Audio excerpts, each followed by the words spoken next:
إن الحمد لله نحمده ونستعينه ونستغفره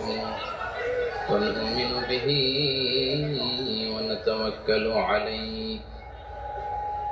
ونعوذ بالله من شرور أنفسنا ومن سيئات أعمالنا من يهده الله فلا مضل له ومن يضلل فلا هادي له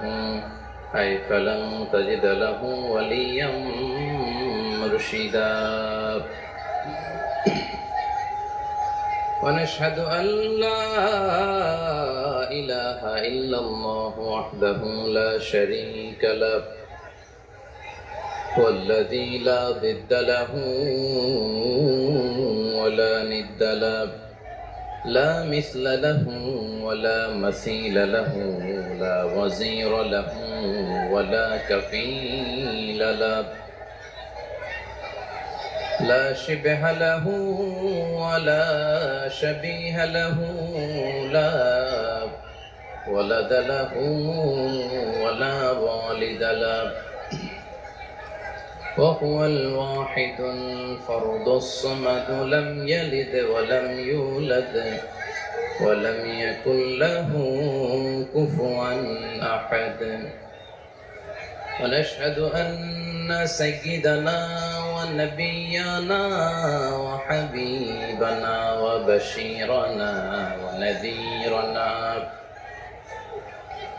وطبيبنا وطبيب أرواحنا وحبيبنا وحبيب ربنا محمدا عبد الله ورسوله أرسله بالحق بشيرا ونذيرا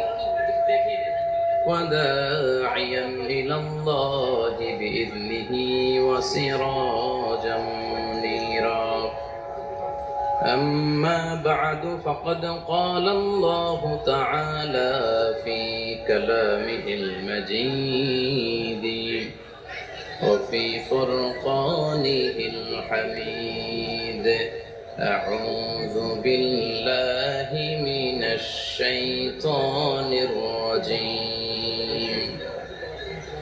بسم الله الرحمن الرحيم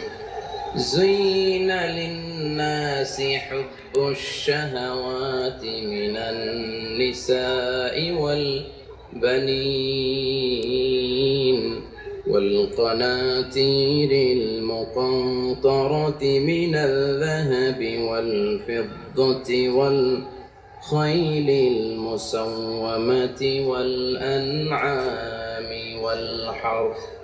ذلك متاع الحياة الدنيا والله عنده حسن المآب إن الله وملائكته يصلون على النبي يا أيها الذين آمنوا صلوا عليه وسلموا تسليما اللهم صل على محمد وعلى آل محمد كما صليت على إبراهيم وعلى آل إبراهيم إنك حميد مجيد اللهم بارك على محمد وعلى آل محمد كما باركت على إبراهيم وعلى آل إبراهيم إنك حميد مجيد সকল প্রশংসার মালিককে, সকল ক্ষমতার উৎসকে। কেউ যেটা পারে না পারে কে, কেউ যেটা দেখে না দেখে কে, কেউ যেটা দেয় না দেয় কে। সে আল্লাহর জন্য আমরা আওয়াজ করে পড়বো কালিমাতু শুকর আলহামদুলিল্লাহ। সবাই পড়ছি রব্বানা লাকাল হামদ হামদান কাসীরান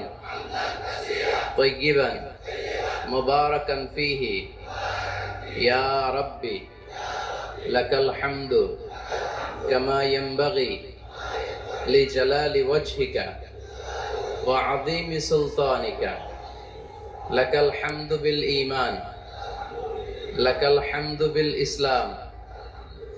লাকাল হামদু বিল কুরআন। আমরা প্রশংসা করলাম কার?